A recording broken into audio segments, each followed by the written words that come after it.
What's going on, everybody? This is MDENT313, and I'm back at y'all with another one. Listen, what I want to talk about is what Brian Norman Jr. said. Brian Norman Jr. did an interview where he was asked, because he sparred with Jarron Ennis and Gervonta Tank Davis, and he was asked, out of both of the guys that you sparred, which one of them hit the hardest?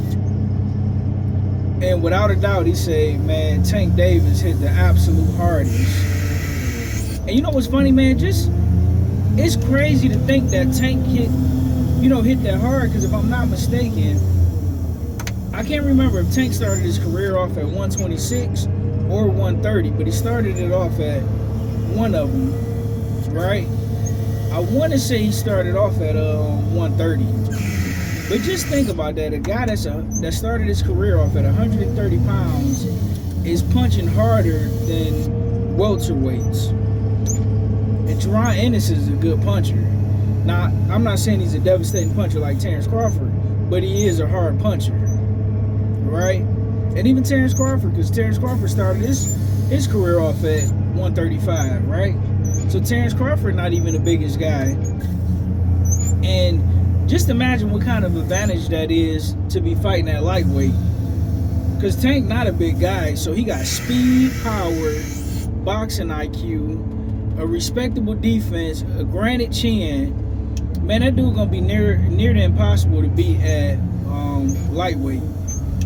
I think that's why Vasyl Lomachenko backed out of that fight ASAP. I think that's why Vasyl Lomachenko said, no thank you. I think that's why a lot of guys are kind of reluctant. I mean, they know they're going to get a big payday, but I don't think they're rushing to get in the ring with them. The only two fighters I see that's really rushing to get in the ring with Gervonta Tank Davis was Devin Haney and Shakur Stevenson.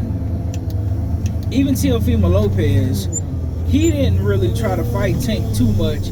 He mentioned it a couple times, but he never really chased him down. Like, he chased Terrence Crawford more than he ever chased Gervonta Tank Davis.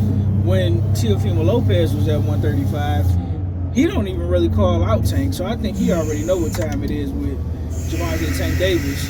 I mean, he get knocked out by Terrence Crawford too, but he wasn't in no rush to fight Tank, and he at 140. He ain't in no rush to fight him at 140 either. So I guess the myth, because they were saying Tank stopped middleweights in sparring, and that's literally absurd to think. A guy that fast, that quick, that sharp, reflexes like that, high boxing IQ, with devastating menace and power like that, man, that is crazy. And I think Tank has knocked out almost everybody he fought. There's only 3 guys that finished the fight. And Yuriorkis Gamboa, I think he almost finished the fight, but Tank ended up getting him out of there in the 11th round, which lets you know that his power translates to the back half of the fight. So, man, that's incredible to think about. And shout out to Brian Norman Jr. for divulging that information. I guess what we're hearing about Tank and sparring is absolutely true. And, man, Tank is a bad man. So, let's see what we got coming up in the future. I'm so disappointed that Vasyl Lomachenko ducked Tank and pulled out the fight. But I can't wait to see who Tank fight next. I personally wouldn't mind seeing him fight El Rayo, T.O., Devin Haney, Shakur Stevenson. I mean, just somebody, just a big name. Even though El Rayo not a big name, he is a pretty good boxer. But I would rather see him fight Devin, then Shakur, then Lomachenko, if I had it my way. But you guys let me know what you think in the comment section. Like, share, and subscribe.